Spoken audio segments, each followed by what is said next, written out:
ఎవరైతే అంత నమ్ముతారో దేవుణ్ణి, విశ్వాసంతో ఆయన పైన నమ్మకం పెట్టుకుంటారో వాళ్ళంటే దేవుడికి ఇష్టం. నా మాట అర్థమవుతుందంటారా?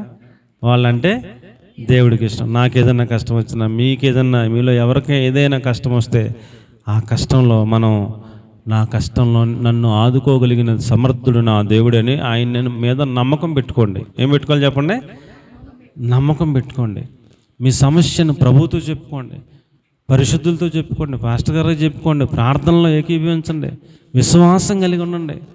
ఇది జరుగుద్దా అని మనకే డౌట్ వచ్చేలాగా ఉంటాయి ఆ పరిస్థితులు. కానీ నా దేవుడికి మీద నాకు అంత నమ్మకం ఉంది, జరుగుద్ది అని అంత విశ్వాసంతో మనం ఉంటే మన విశ్వాసాన్ని చూసైనా చేసి పెడతాడు కార్యమైన. కాబట్టి ఆయనకు అసాధ్యమైందేమీ లేదు అనే సత్యాన్ని మనం ఎరిగిన వాళ్ళమై ఆయన మీద విశ్వాసం కలిగి ఉండటానికి మనం నేర్చుకోవాలని నేను మీకు మనవి చేసుకుంటా ఉన్నాను. ఆయన మీద అంత నమ్మకం కలిగి ఉండటానికి నేర్చుకుందాం, విశ్వాసం కలిగి ఉండటానికి నేర్చుకుందాం.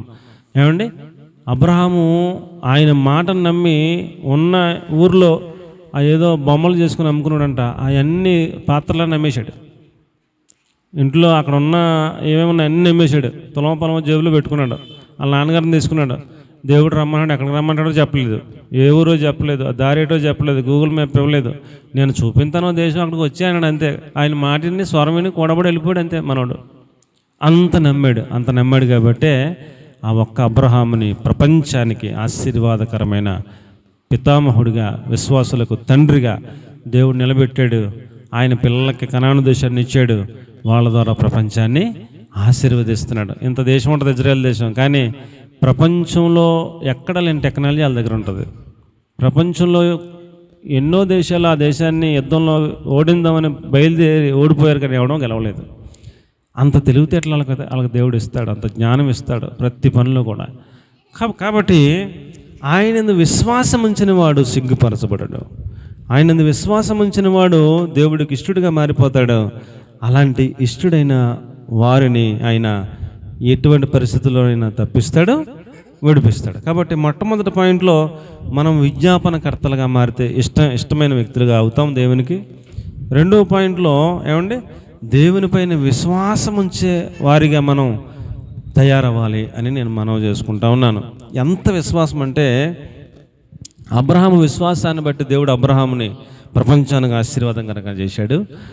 నోవహు విశ్వాసాన్ని బట్టి నోవహును దేవుడు కాపాడి రక్షించాడు. అప్పుడు ప్రపంచంలో ఎంతమంది ఉన్నారో మరి మనకు లెక్కలు తెలియదు, కానీ అప్పుడు ప్రపంచం ఎంతమంది ఉన్నారో 700 కోట్లు 800 కోట్లు చెప్తున్నారు ఇప్పుడు ప్రపంచంలో. అప్పుడు కూడా ఎంతోమంది ఉంటారు కదా ప్రపంచంలో. దేవుడు అందరినీ చూశాడంటే వెళ్ళి, అందరినీ చూస్తే అందరూ ఎవడిష్టానుసారం పాపం చేసుకుంటున్నారంటే ఎవరికే భయం లేదంట. దేవుడిని ఎతికేవాడు ఒక్కడు కనపడలేదంట. నోవహు అతని కుటుంబం మాత్రమే దేవుని యందు భయభక్తులు కలిగి ఉన్నట్టు, నీతిమంతులుగా ఉన్నట్టు ఆయన గమనించాడు దేవుడు. అప్పుడు నోవహు దగ్గరికి వచ్చి దేవుడు అన్నాడు, నాన్న నేను జలప్రలయాన్ని పంపిస్తాను 40 రోజులు, ప్రచండమైన జలప్రలయాన్ని.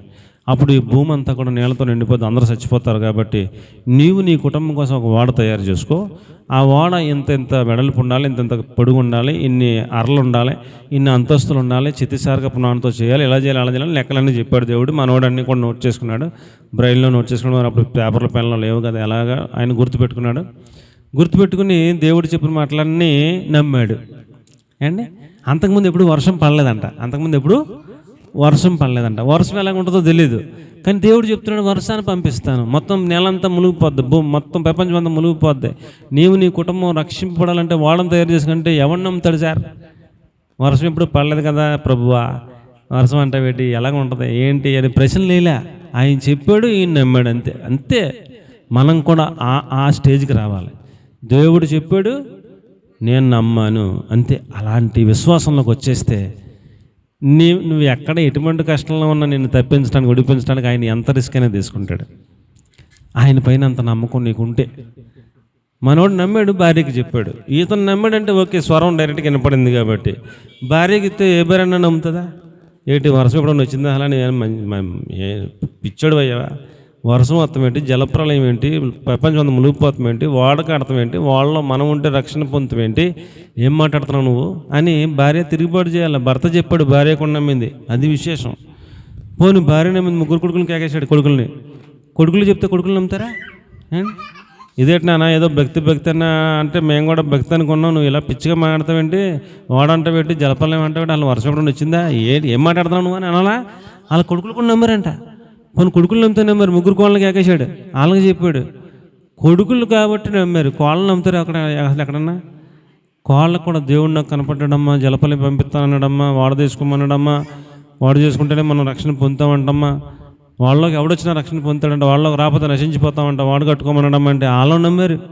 వాళ్ళు కూడా దేవుడు చెప్పాడంట, మన మామయ్య గారు చెప్పాడని వాళ్ళు నమ్మారు. యనమండుగురు కలిసి ఏండి వాడు కడతానికి వెళ్ళి చిత్తిసేరగప్ప మన చెట్లన్నీ కొట్టి అట్లని కోసి ఆ సైజులన్నీ కూడా కోసి తెచ్చి ఊరు మధ్యలో వాడు కడుతున్నారండి. ఎక్కడండి? ఎవడైనా వాడు కడితే ఎక్కడ కట్టాలి చెప్పండి అమ్మా? ఎవరైనా వాడు కడితే ఎక్కడ కట్టాలి అమ్మా? ఎవరైనా వాడు కడితే ఎక్కడ కట్టాలి? గోదావరి నది ఒడ్డును కట్టాలి, లేకపోతే సముద్రం ఒడ్డును కట్టాలి. ఇప్పుడు ఈ రోజులైనా వాడొకటి తయారు చేశారంటే సముద్రం ఎలా ఉంటుంది, సముద్రం ఒడ్డునే తయారు చేస్తారో ఆ ఒడ్డుకి సముద్రానికి మధ్యలో కర్రలు ఇలాగ రౌండ్ కర్రలు పెడతారు, పెట్టి ఆ కర్రల మీద దీన్ని తోతే ఆ కర్రల మీద నుంచి అలా స్లిప్ అవుతూ నీళ్ళలోకి వెళ్తుంది. అది మీరు ఎప్పుడైనా చూసారు లేదో? ఆ కర్రల మీద ఇలా స్లిప్ అవుతూ అలా కొంచెం ముందుకి గెంటితే అలా నీళ్ళలోకి వెళ్ళిపోద్ది అనమాట. అంటే నీళ్ళ ఒడ్డునే కడతారు, ఎక్కడో ఊరి మధ్యలో ఎవడు కట్టడం. మనోడికి ఎంత నమ్మకం లేకపోతే ఊరి మధ్యలో కడుతున్నాడు అండి? దేవుడి మీద ఎంత నమ్మకం ఉంటే ఊరి మధ్యలో కడతాడు చెప్పండి? ఆయన దేవుడిని అంతగా నమ్మాడు. ఇప్పుడు ముందే ఆయన వర్షం వచ్చిందా? సోర్స్ లేదు. ఉందా? ఆధారం ఉందా? సాక్ష్యం ఉందా? మరి అంతకుముందు మా తాతల టైంలో వర్షం వచ్చిందంట, పలానా ఊరు మునిగిపోయిందంట, అందుకు కాబట్టి ఇప్పుడు దేవుడు చెప్తున్నాడు కాబట్టి ఇది కూడా నమ్మాలి అని అంటలేదు కదా. అసలు అంతకుముందు వర్షమే పడలేదు, ఏ ఊరు మునగలేదు. ఇప్పుడు మనకు వరదలు వచ్చినాయంటే మనం నమ్ముతాం, అక్కడ దేశంలో వరదలు వచ్చినాయి, పలానా కార్లు కొట్టుకుపోయి, ఎక్కడ దేశంలో వర్షాలు, హైదరాబాద్లో వరదలు వచ్చినాయి, కాలనీ అంత మునిగిపోయింది, ఇవన్నీ మనం వార్తలు చూస్తుంటాం. మనకు మునిగిపోయిందంటే నిజమే అని మనం నమ్ముతాం. అప్పుడు అసలు వర్షం లేదు కదా, ఎవరు నమ్ముతారు? ఎలా నమ్ముతారు? కానీ నోవహు నమ్మాడు. ఊరు మధ్యలో కడుతున్నాడు. వాడ కడుతుంటే మొత్తం వీళ్ళు యనమండుగురు కలిసి ప్రపంచమంతా చెప్పారు, రే బాబు జలపల్యం వస్తుందంట, దేవుడు చెప్పాడురా, వాడు కట్టుకోమన్నాడురా, ఎవడు వస్తాడు రక్షణ పొందుతాడంటారా, అందరూ వాళ్ళలోకి వచ్చేయండిరా, మీరు అందరూ వచ్చినా పడద్రా, అంత పెద్దది కడుతున్నాను, ఇన్ని అంతస్తులు కడుతున్నాను, ఎంతమంది వచ్చినా పడద్రా అని చెప్తుంటే అందరూ నవ్వుతున్నారు, ఎటకారం చేస్తున్నారు, అపహాస్యం చేస్తున్నారు. వీడికంట దేవుడు కనపడ్డాడంట, జలపల్యం వచ్చేద్దంట్రా. అసలు వర్షం అంటే మనకు తెలియదు కానీ వీడికి జలపల్యం వచ్చేద్దంట్రా. వీడు కుటుంబమే రక్షణ పొందుతారంటరా. వాడు కట్టుకుంటున్నాడు, వీడికి మెంటలు వచ్చేసిందిరా. ఊరి మధ్యలో వాడు అన్నం కడతాడా? వీడికి పక్క మెంటలు వచ్చింది. వీడికి వచ్చి ఈ మెంటలు వాళ్ళ పిల్లలకి వచ్చింది, భార్యకి వచ్చింది, బిడ్డలకు వచ్చింది, కోళ్ళకి వచ్చింది, అందరికి మెంటలు వచ్చేసిందిరా. పిచ్చలు అయిపోయారు ఇలా అని వాళ్ళని చూసి నవ్వుకుంటున్నారంట. అండి ఆ రోజు రానే వచ్చింది, ఒక మగపులి ఒక ఆడపులి వచ్చేస్తున్నాయి. ఊరంతా చూస్తున్నారు. మనం అడవికి వెళ్ళి మగపుల్ని ఆడపుల్ని తేగలమా? మన వల్ల అవుతే వాటికి అయ్యే వచ్చేస్తున్నాయి. దేవుడు రప్పించాడు. అలాగా ఒక మగ ఏనుగు ఒక ఆడేనుగు వచ్చేస్తుంది. అలాగే ప్రతి జంతువు ఒకటి మొగటితో ఒకటి ఆడది వచ్చేస్తున్నాయి. కాకులు ఆడది మగది వచ్చేస్తున్నాయి, అన్నీ వచ్చేస్తున్నాయి. ఆడే మగ అక్కడ వరదరికి వచ్చేస్తున్నాయి. ఇదేట్రా మొత్తం వేలకు వచ్చేస్తాయి ఏట్రా? నోవహు గారు చెప్పింది నిజమేనంటావా? మనం కూడా వాళ్ళకి వెళ్ళిపోదామని ఎవరికన్నా ఆలోచన రావాలా? ఒక్కడికి రాలేదండి. అన్ని జంతువులు వచ్చేస్తున్నాయి. వాళ్ళ చూస్తా కూడా వాళ్ళకి అసలు మనం కూడా వాళ్ళలోకి వెళ్దామని అనిపించలేదు. ఎవరికి అంటాడు, ఎవరికి నమ్మకం లేదు. అది ఎవరికే నమ్మకం లేదు. అసలు జలపలయం ఏట్రా అని ఎవరు నమ్ముతలేదు. జంతువులు దేవుడు మాట అన్నాయి, పక్షులు దేవుడు మాట అన్నాయి, అన్నీ వచ్చేసినాయి. ఇలా అనుమానం కూడా ఎక్కేశారు. దేవుడు వచ్చి తలుపేసి స్థలం వేసాడు, జలప్రలయం స్టార్ట్ అయిపోయింది. అండి దేవుని అంతగా నమ్మాడు కాబట్టి ఊరు మధ్యలో కట్టిన నీళ్లపైన తేలింది. ప్రపంచానికి అంతటికి ఎత్తైన పర్వతం అరారత్ పర్వతం మీద ఆగిందంటే వెళ్ళి దేవునికి స్తోత్రం కలిగిన కాదు. కాబట్టి ప్రియులరా, మనం దేవుని పైన ఎంత విశ్వాసం పెట్టుకోవాలంటే అబ్రహాము లాంటి విశ్వాసం పెట్టుకోండి, నోవహు లాంటి విశ్వాసం పెట్టుకోండి. అసలు సోర్సు ఆధారము ఈ సాక్ష్యం అడగండి. దేవుడు చెప్పాడు, నేను నమ్మాను, అంతే. అలాంటి విశ్వాసంలోకి వచ్చేస్తే మనకు ఏ కష్టంలో ఉన్నా, ఏ ఇబ్బందిలో ఉన్నా, ఏ శోధనలో ఉన్నా, నా దేవుడికి చెప్పుకున్నాను, ఆయన చేస్తాడు అని నమ్మి ఆయన పైన భారం వేసుకొని నిశ్చింతగా ఉండటం చేతనైతే నువ్వు ఆయనకి ఇష్టమైన వ్యక్తి అవుతావు. నీకోసం ఏదైనా చేస్తాడైనా, నేను తప్పిస్తాడు, విడిపిస్తాడు, నేను రక్షిస్తాడు, ఏదైనా చేస్తాడు. ఉగ్రత నుంచి తప్పిస్తాడు, కీడుల నుంచి తప్పిస్తాడు, అపాయాల నుంచి తప్పిస్తాడు, అనారోగ్యాల నుంచి తప్పిస్తాడు, ఇక ఎన్ని పాయింట్లు ఉన్నాయి అన్ని పాయింట్లు పెట్టుకో. అన్ని పాయింట్ల నుంచి తప్పించగలిగిన సమర్థుడు, విడిపించగలిగిన సమర్థుడు, రక్షించగలిగిన సమర్థుడు, ఏదైనా చేయగలిగిన సమర్థుడు. ఆయన లాంటి దేవుడు మనకి ఎక్కడ దొరకడు. అలాంటి విశ్వాసం కలిగిన వారిగా మనం మారిపోవాలి. అపనమ్మకం లేకుండా చూసుకోవాలి. అంత అబ్రహాములాగా, నోవహులాగా ఆయన పైన విశ్వాసం ఉంచగలిగిన అలాంటి స్థాయికి మనం రావాలి. అప్పుడు దేవునికి ఇష్టం అవుతామని నేను మనవి చేసుకుంటున్నాను. కాబట్టి మొదటి పాయింట్ ఏంటి చెప్పండి? మొదటి పాయింట్ ఏంటి? ప్రార్థనా పరులుగా మారిపోదాం, విజ్ఞాపనకర్తలుగా మారిపోదాం. అప్పుడు దేవునికి ఇష్టమైన వ్యక్తులు అయిపోతాం. రెండోది ఏంటి చెప్పండి? ఆయన పైన విశ్వాసం కలిగిన వ్యక్తులుగా మారిపోదాం అండి. అప్పుడు ఆయన మనల్ని తప్పించడానికి ఏదైనా చేస్తాడు. చెప్పడానికి ఎన్నో ఉదాహరణలు ఉంటాయి. ఇటువైపు ఇశ్రాయేలీలు కొద్దిమంది ఉంటారు, అటువైపు శత్రువులు విస్తారంగా ఇసుకరేణుల్లాగా ఉంటారు. కానీ ఈ కొద్దిమంది దేవునిపైన నమ్మకం ఉంచుతారు. ఈ కొద్దిమంది పక్షంగా ఆయన ఉరుములు పంపిస్తాడు, మెరుపులు పంపిస్తాడు, వడగలు పంపిస్తాడు, అందరిని చెల్లచెదరు చేస్తాడు, ఆ లోడుపులు చేస్తాడు, వీళ్ళు గెలిచేలా చేస్తాడు. ఏంటి సార్ అంటే రేపు పొద్దున్న వార్తలు ఇశ్రాయేలు గెలిచారని వస్తుంది. అదేంటిరా వీళ్ళేమో కొద్దిమందే కదా, వాళ్ళేమో లక్షల కోట్ల మంది వచ్చారు కదా, వాళ్ళని గెలుస్తారు కానీ వీళ్ళకి గెలుస్తారా అంటాడు ప్రతి ఓడును. వీళ్ళకి గెలుస్తారు. మరి వాళ్ళకి గెలవరు. ఎందుకు గెలవరు? వీళ్ళు ఆయన పైన నమ్మకం పెట్టుకున్నారు, అంతే తేడా. మనం కూడా మనకు ఎదురుగుండా ఒక 10,000 మంది ఉన్నా, మనం ఒక్కలమే ఉన్నా, మనం ఆయన పైన నమ్మకం పెట్టుకుంటే, విశ్వాసం పెట్టుకుంటే మన పక్షంగా వాళ్ళందరినీ మట్టి కరిపిస్తాడు, మనల్ని తప్పిస్తాడు, విడిపిస్తాడు, మనల్ని జయం మన వైపున ఉండేటట్లుగా చేస్తాడు. అలాంటి గొప్ప దేవుడు మనకున్నాడని మీకు నేను మనవి చేసుకుంటా ఉన్నాను. ఆయనకి ఇష్టలమైతే ఎవరు ఇష్టలు? విజ్ఞాపనకర్తలు అంటే దేవునికి ఇష్టలు. ఎవరు ఇష్టలు? విశ్వాసం కలిగిన వారు అంటే దేవునికి ఇష్టలు అండి. మూడో మాట చూద్దాం, చూడండి. మూడో మాట మనం చూసినప్పుడు ఎబ్రీ పత్రిక 11వ అధ్యాయం 5వ వచనం. విశ్వాసాన్ని బట్టి హానోకు మరణము చూడకుండానట్లు కొనిపోబడెను. అతడి కొనిపోబడక మునుపు దేవునికి ఇష్టడై ఉండనని సాక్ష్యము పొందెను. అదే హానోకు గురించి మనం ఆదికాండంలోకి వస్తే అవన్నీ రిఫరెన్స్ అన్నీ చెప్పను, కానీ ఆదికాండంలోకి వస్తే అక్కడ రాయబడి ఉంది, హనోకు దేవునితో నడిచెను. అతడు దేవునితో నడిచి అతడు దేవునికి ఇష్టడైనందువలన దేవుడు అతనిని కొనిపోయాను, అందుకని అతడు కనబడలేదు అని రాసిపెట్టారు. అంటే హానోకుకి భార్య ఉంది, హానోకుకి పిల్లలు ఉన్నారు అండి, హానోకుకి కుటుంబం ఉంది, పిల్లలు పుడతానే ఉన్నారు. 300 పైనే సంవత్సరాలు, 360-70 సంవత్సరాల దాకా బతికాడు ఆయన అండి. ఇన్ని సంవత్సరాలు బతికిన ఆయన దేవునితో 300 సంవత్సరాలు నడిచాడంట. ఎంతకాలం నడిచాడంటే ఆయన దేవునితో 300 సంవత్సరాలు దేవునితో నడిచాడంట. అలా నడుస్తూ ఉండగా దేవుడికి అతడు ఇష్టడిగా మారిపోయాడంట. వెంటనే దేవుడు అన్నాడు, నీవు నాకు ఇష్టమైన వ్యక్తిగా మారావు కాబట్టి నేను తీసుకెళ్ళిపోతాను అని అలాగే బతికొండగానే తీసుకెళ్ళిపోయాడంట. అప్పటి నుంచి హనోకు కనపడలేదు అని చెప్పి రాసి పెట్టాడు. కాబట్టి దేవునితో నడవడం అనగా అర్థం ఏంటంటే, ఇప్పుడు హానోక్ గారు తన కుటుంబ పోషణ అర్థమే పొద్దున్నే పనికి వెళ్తాడు. సాయంత్రం పొద్దున్నే 6 గంటలకు వెళ్ళాడు అనుకుందాం, సాయంత్రం 6 గంటలకు ఇంటికి వస్తున్నాడు.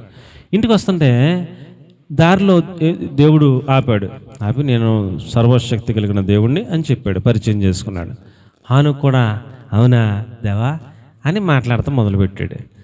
ఆ మొదటి రోజు కాసేపు ఒక అరగంట గంట దేవుడితో ముచ్చటించాడు, మాట్లాడాడు.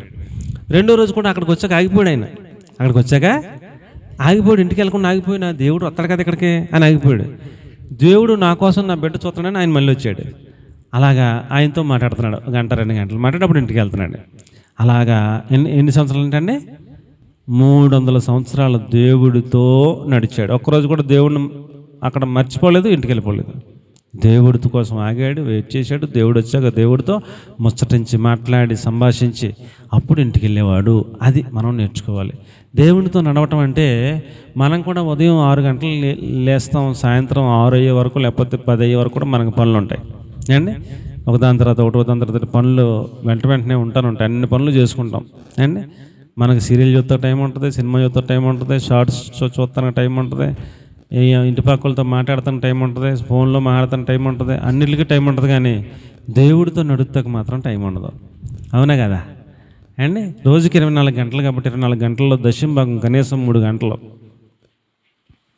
కనీసం 24 × 6 60, 120, 144 అంటే 144 నిమిషాలు అంటే 145, 10-60, 120, 2 గంటల 24 నిమిషాలు లెక్క వస్తుంది. 2 గంటల 24 నిమిషాలు లెక్క వస్తుంది. దశంభాగం 2 గంటల వేసుకోండి. 2కి 3 గంటలు వేసుకోండి. పోనీ 24 గంటల్లో మనం ఉదయం 6 గంటలు లేచి మళ్ళీ 6 గంటల దాకా కుటుంబం కోసం కష్టపడితే 12 గంటలు, ఒక 7 గంటలు నిద్రకు తీసేస్తే 19 గంటలు అయిపోతే ఇంకా 5 గంటలు మిగులుతాయి. 24లో 5లో ఒక 3 గంటలు దేవుడికి ఇస్తే ఇంకా 2 గంటలు మిగులుతాయి అండి, ఇంకేదన్నా పనులు చేసుకుంటానికి. కాబట్టి దేవుడికి ప్రతిరోజు ఎంత టైం ఇవ్వాలి? మనం 3 గంటలను టైం ఇవ్వాలి. ఆయనతో నడవాలి, ఆయనతో గడపాలి, ఆయనతో సంభాషించాలి, ఆయనతో ముచ్చటించాలి, ఆయనతో కొంత సమయం కేటాయించి ఆయనతో ట్రావెల్ చేయాలి, ఆయనతో నడవాలి ప్రతిరోజు కూడా. ఆయన హనోక్ గారు భార్యకి ఇచ్చే సమయం భార్యకి ఇస్తున్నాడంట, బిడ్డలకి ఇచ్చే సమయం బిడ్డలకి ఇస్తున్నాడంట, దేవుడికి ఇచ్చే సమయం దేవునికి ఇస్తున్నాడు. ఏది తప్పిపోనవట్ల. అలాగే దావీదు గారిని కూడా మనం చూస్తే దావీదు గారు రాజ్యానికి ఇచ్చే టైం రాజ్యానికి ఇస్తున్నాడు, కుటుంబానికి ఇచ్చే టైం కుటుంబానికి ఇస్తున్నాడు, దేవునికి ఇచ్చే టైము దేవునికి ఇస్తున్నాడు. దినమునకు 7 సార్లు స్తుతించుట, 3 సార్లు ప్రార్థించుట, రాత్రికాలంలో ధ్యానించుట, రేపు పొద్దున్న ఏం ప్రార్థన చేయాలో ప్రిపేర్ చేసుకుని పేపర్ తెల్లారకుండా లేచి వేచి దేవుని రాక కోసం కాచి ఉండుట అని ఈ పనులన్నీ చేస్తూ ఉంటాడు. రోజుకి 10 సార్లు మోకాళ్ళు వేయాలంటే అండి ఎంత ఖాళీ ఉండాలా మనిషికి? అందులో రాజుగారు అసలు ఖాళీ ఉంటుందా? రాజ్యం కన్నా ఇతర దేశాధినేతలతో మీటింగ్ కన్నా నా దేవుడే నాకు ముఖ్యమని ఆ టైం రాసుకుంటాడు కదా, టైం టేబుల్. ఆ టైం అయ్యేటప్పటికి ప్రార్థన గదిలోకి వెళ్ళిపోతాడు అనమాట. మీరు ఉన్నాను మళ్ళీ వస్తాను వెళ్ళిపోతాడు. వెళ్ళిపోయి కాసేపు ప్రార్థన చేసుకుని మళ్ళీ కూర్చుంటాడు అనమాట. అంత డెడికేటెడ్గా ఉన్నాడు. కాబట్టి దేవునితో నడవాలి, అది మనం నేర్చుకోవాలి. ఏం చేయాలండి?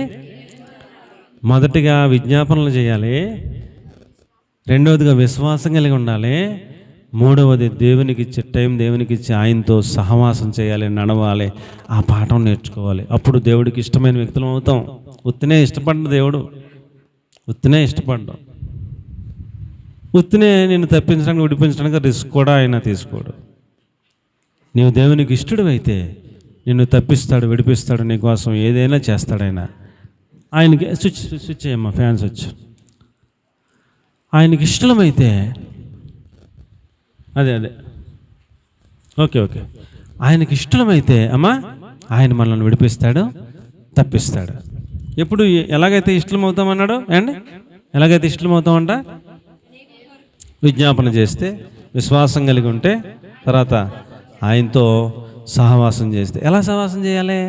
వాక్యం చదువుకున్నారనుకోండి, పొద్దున్నే ఒక 2 అధ్యాయాలు, మధ్యాహ్నం ఒక 2 అధ్యాయాలు, సాయంత్రం ఒక 2 అధ్యాయాలు, ఒక 10 అధ్యాయాలు పూర్తి చేయాలి రోజుకని టార్గెట్ పెట్టుకున్నాం అనుకోండి. పొద్దున్న 3, మధ్యాహ్నం 3, సాయంత్రం 3 పెట్టుకోండి.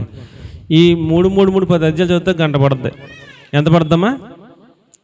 పొద్దున్న 3కి ఒక 20 నిమిషాలు, మధ్యాహ్నం 3కి ఒక 20 నిమిషాలు, సాయంత్రం 3కి ఒక 20 నిమిషాలు, మొత్తం గంట అయిపోద్ది. బైబిల్ చదివితే గంట.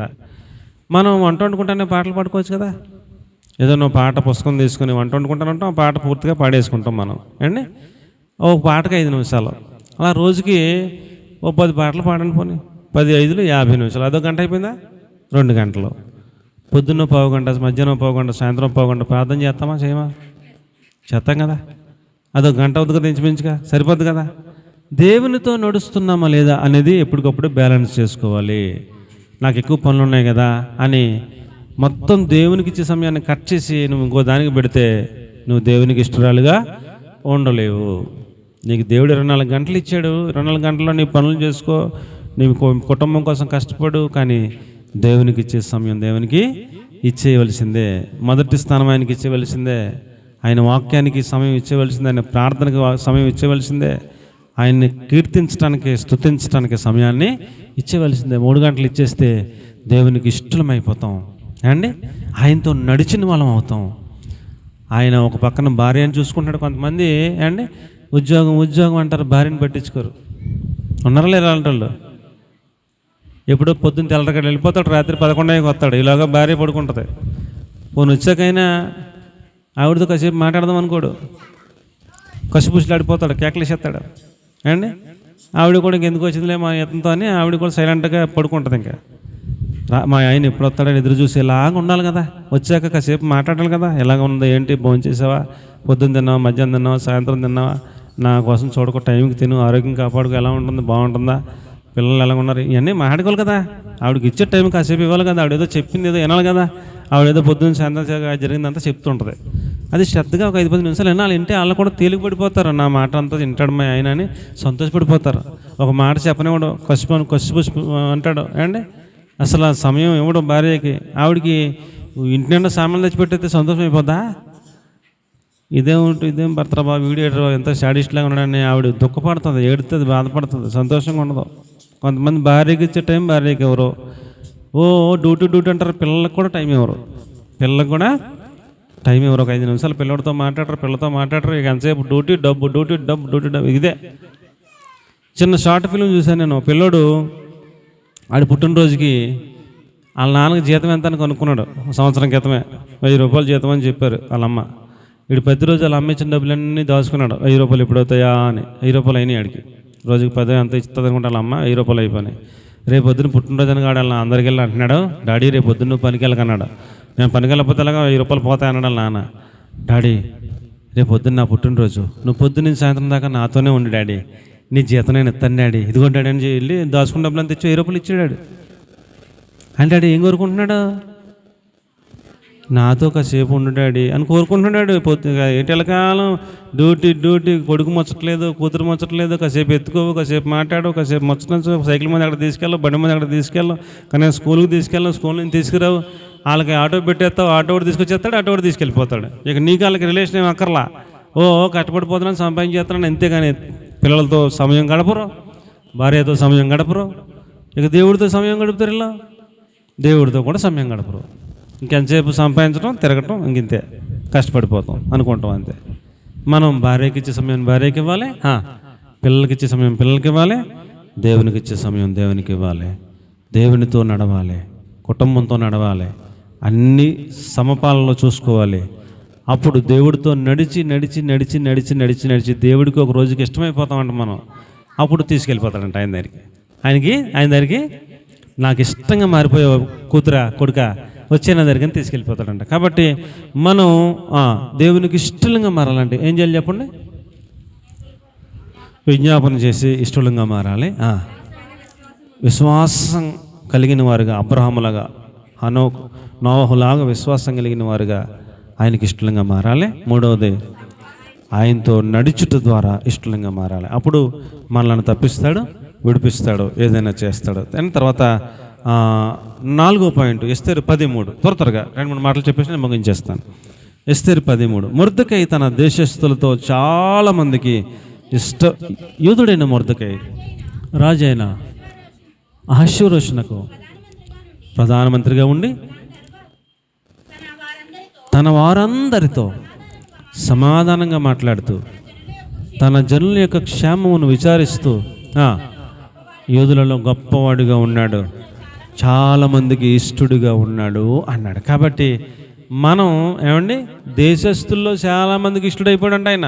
మన ఇంట్లోనే అందరికి ఇష్టంగా ఉన్నాం, అవును కదా? మన ఇంట్లోనే అందరికి ఇష్టంగా ఉన్నాం. ఆయన దేశంలోనే చాలామందికి ఇష్టమైపోయాడంటండి. అందరితోనూ సమాధానంగా ఉంటాడంటండి, అందరి యోగక్షేమాలు తెలుసుకుంటాడంటండి. అలాంటి మంచి లక్షణాలు మనం కలిగి ఉండాలి. అందరికీ ఇష్టలుగా మారిపోవాలి. అసలు యూదుడైన మొర్దెకై అటు రాజుకి ఇష్టడే అండ్ అహష్వేరోషుకి ఇష్టడే, రాణి అయిన ఎస్తేరుకి ఇష్టడే. ఏమండి అక్కడ 127 సంస్థానాలలో చాలామందికి ఇష్టడుగా అతడు ఉన్నాడు. వాళ్ళందరి యోగక్షేమాలు తెలుసుకుంటాడు, వాళ్ళ మంచి చెట్లు కనుక్కుంటాడు, చేయాల్సిన మేలంతా చేస్తుంటాడు, అందరికీ ఇష్టడుగా మారాడు. అలాగే మనం కూడా అందరికీ దేవుడికి ఇష్టడుగా మారాలా, దేశంలో చాలామందికి ఇష్టలుగా మనం మారాలి. అలాంటి మంచి సమాధానం కలిగిన వాళ్ళంగా, యోగక్షేమాల గురించి అడిగి తెలుసుకునే వాళ్ళంగా, చేతనైన సహాయం చేసే వాళ్ళంగా మనం మారి దేవునికి మొదటగా ఇష్టలమై, తర్వాత మన ఇంటి వారికి ఇష్టలమై, తర్వాత దేశంలో చాలామందికి ఇష్టలంగా మనం మారేటట్టుగా మన ప్రవర్తనను మార్చుకోవాలని మీకు నేను మనవి చేసుకుంటా ఉన్నాను. ఏమండి మంచిది. తర్వాత మాట మనం చూసినట్లయితే ఫిలిప్పీ 4:18 దైవ సేవకుల అక్కర ఎవరైతే తీరుస్తారో వారు దేవునికి ఇష్టలు అన్నాడు. అండి దైవ సేవకుల అక్కర ఎవరైతే తీరుస్తారో నాకు సమస్తం సమృద్ధిగా కలిగి ఉన్నాయి. మీరు పంపిన వస్తువులు ఎపఫ్రోదితు వలన పుచ్చుకుని ఏమీ తక్కువ లేకుండా ఉన్నాను. అవి మనోహరమైన సువాసన, దేవునికి ప్రీతికరమైన ఇష్టమైన యాగముగా ఉన్నాయి అన్నాడు అండి. కాబట్టి దేవుని సేవకుని యొక్క అవసరత ఏంటి అనేది గుర్తించిన వారు, గమనించిన వారు, అలాంటి భక్తి కలిగిన వారు ఉండాలని దేవుని వాక్యం తెలియజేస్తూ ఉంది. కాబట్టి దేవుని సేవకుడు చెప్పిన తర్వాత చేయటం వేరు, చెప్పకుండా చేయటం వేరు అండి. చెప్పకపోయినా మందిరం శుభ్రంగా ఉండాలని తుడుస్తూ ఉంటారు, అది చాలా మంచి పని. శుభ్రంగా ఉండాలని మందిరం తుడవటం, చాపలు వేయటం, మందిర పరిచర్య చేయటం, ఇలాంటి పనులన్నీ చేస్తూ ఉంటారు చాలామంది, చాలా ఆశీర్వాదకరం. అలాగే ఇక్కడ ఒక ఫ్యాన్ ఉంది, అక్కడ ఒక ఫ్యాన్ ఉంది, నాన్నగారు ఉన్న చోట అక్కడ కూడా ఒక ఫ్యాన్ ఉంటే చాలా బాగుంటుంది. ఇలాంటివన్నీ చెప్పక్కర్లేదు, చూస్తే అర్థమవుతుంది. అలాగే జగనన్న కాలంలో ఒకటే ఫ్యాన్ ఉంది, ఇంకో 3 ఫ్యాన్లు ఉంటే బాగుంటుంది. ఇలాంటివన్నీ అవసరతలు ఉంటాయి దేవుని సేవ విషయంలో. ఇలాంటి అవసరతలు ఎవరైతే కనిపెట్టి అవసరాన్ని అడక్కపోయినా నా దేవుని పని నేను చేయాలని ఎవరైతే స్వచ్ఛందంగా చేస్తారో అలాంటి వారంటే దేవుడికి ఇష్టం. దైవ సేవకుని అక్కర తీర్చేవారంటే దేవునికి ఇష్టం. అయ్యా, ఇది మందిర పనిలో వాడండి, ఈ మధ్య కూడా తీయడానికి ఖర్చు ఎంత అవుద్దేమో ఇది నేను పెట్టుకుంటాను వాడండి, ఇక్కడ కరెంటు పనికి ఎంత అవుద్దేమో నేను పెట్టుకుంటాను ఇది వాడండి, లేకపోతే దీన్ని ఇలా డెవలప్ చేయడానికి ఎంత అవసరం అవుద్దేమో మేము దానికి అడ్డం పడతాం, మీరు మేము ఇచ్చే సహాయం ద్వారా మీరు ఈ పని చేయండి అని దేవుని మందిరాన్ని ప్రేమించేవారు, దేవుని సేవకుని ప్రేమించేవారు, ఆయన అక్కరాలు తీరాలని ఆశపడేవాళ్ళు, దైవ సేవకునికి ఆతిథ్యం ఇచ్చేవాళ్ళు దేవుడు చాలా ఇష్టపడతాడు. దైవ సేవకుని ఇంటికి పిలిచి ఆతిథ్యం ఇచ్చేవాళ్ళు ఉంటారు చూసారా, వాళ్ళంటే దేవుడికి చాలా ఇష్టం. చూడండి 1 రాజులు 18:3, త్వరగా 1 రాజులు 18:3. ఓబద్య అనే ఒక ఆయన ప్రవక్తలను పోషించాడంట. ఒక గుహలో 50 మందిని పెట్టి అలాగ కొన్ని వేల మందిని ఆహాబు తన గృహ నిర్వాహకులలో ఒకడైన ఓబద్య పిలిచెను. ఈ ఓబద్య యెహోవా యందు బహు భయభక్తులు గలవాడై యెహోవా ప్రవక్తలకు అన్న పానములు ఇచ్చి పోషించాడు అని ఉంటుంది. అంతేనా? పోషించాడు, అంతేనా? రైట్. దైవ సేవకులను, ప్రవక్తలను అండ్ ఓబద్య అనే ఆయన, అమ్మ ఇలా చూడండి, యెహెజ్కేలు అనే ఆవిడ ఉంది, ఆవిడ దేవుని ప్రవక్తలను చంపేస్తాకే సిద్ధపడతా ఉంది. అమ్మ వెళ్ళిపోతారా? రైట్, ఓకే, కాసేపు అయిపోతుంది, 10 నిమిషాలు. అమ్మ కాసేపు నుంచోండి, నా వైపు చూడండి. అమ్మ ఆవిడ ఏం పేరు ఆవిడది? ఆహాబు భార్య యెజెబెల్.